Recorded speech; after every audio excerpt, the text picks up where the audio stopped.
नमस्कार माझं नाव प्रमोद रानडे. आता पुढचा शेअर बघूया. त्याचं नाव आहे ब्रिगेड एंटरप्राइजेस लिमिटेड. तर ही कंपनी रिअल इस्टेटची कंपनी आहे, बांगलोरची कंपनी आहे. ओके, सगळ्यात प्रीमियम कंपनी आहे बांगलोरची. ब्रिगेड इंडस्ट्री तुम्ही ब्रिगेड रोड आहे, ब्रिगेड एंटरप्राइजेस, ब्रिगेड हॉटेल्स आहेत. तर ह्या कंपनीचं थोडी महाग वाटते. ओके, P/27 आहे, पण शेअर 50% खाली आलेला आहे. रॉस ROC 13.3% आहे, ROE 15% आहे, म्हणजे चांगला आहे. तर फेस व्हॅल्यू 10 आहे. तर ही मेजर बेनिफिटची गोष्ट आहे की फेस व्हॅल्यू 10 असल्यामुळे तो उद्या स्प्लिट होऊ शकतो. फेस व्हॅल्यू 5 होईल, 2 होईल किंवा 1 होईल. त्याच्यामुळे तुम्हाला तेवढे मल्टिपलचे शेअर्स मिळू शकतात. ओके, बॉरोईंग आहे, रिअल इस्टेट कंपनी असल्यामुळे बॉरोईंग मात्र नक्कीच आहे. तर बॉरोईंग इज 5,300 crores आणि गेल्या वर्षी होतं 5,470 crores. इक्विटी 244 crores आहे, इक्विटी जास्त आहे. पण प्रॉफिट वाढतो आहे. याचा प्रॉफिट किती झाला, जवळजवळ 813 crore प्रॉफिट झाला यावर्षी. Okay, 813 crore. गेल्या वर्षी 680 crore होता, त्याच्या आधी 401 crore होता.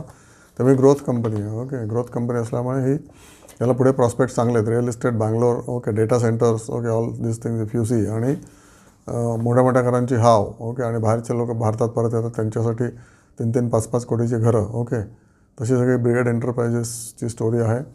शेअरचा पीक झाला 2025ला झाला, 6/6/2025ला 1268 होता. ओके, त्याच्या आधी जानेवारीमध्ये पण 1295 वगैरे होता आणि पडला तो 855ला असू शकतो. सध्या एक्झॅक्टली भाव काय अजूनही पडू शकतो, 500ला पण येऊ शकतो. पण याकडे लक्ष ठेवा. ब्रिगेड एंटरप्राइजेसची मालक चांगले आहेत, DNA उत्तम आहे ह्या शेअरचा. त्याच्यामुळे ह्याच्याकडे लक्ष द्यायला काहीच हरकत नाही.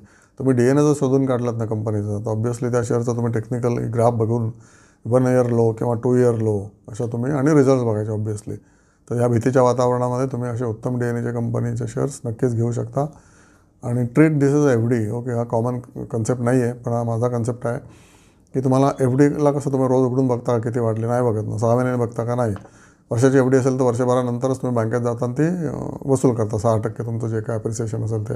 ओके, किंवा 2 वर्ष झाल्यानंतर 2 वर्षाने जाताना तुम्हाला ते ॲप्रिसिएशन जे काय असेल 12% 2 वर्षाचं ते तुम्हाला मिळतं. पण मार्केटमध्ये तुम्हाला 50% ॲप्रिसिएशनसुद्धा मिळू शकतं 2 वर्षानंतर. Okay, if you buy good share, good DNA share. त्याच्यापैकीच आहे शेअर्स आत्ता आपण जे डिस्कस करतो आहे त्याचं नाव आहे ब्रिगेड एंटरप्राइजेस. ओके, तर तुम्हाला सगळे रिपोर्ट्स याचे सांगितले, काय काय फंडामेंटल रिपोर्ट्स आहेत, टेक्निकल कंपनी काही गोष्टी तुम्हाला सांगितल्या.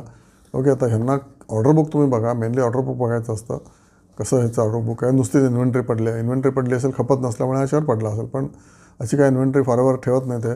ओके, विकतातच आहे काहीतरी डिस्काउंट देऊन वगैरे आणि आपलं कॅपिटल बाहेर करतात. तर लक्षात असू द्या की सोच कर, समझ कर, इन्व्हेस्ट कर. ओके.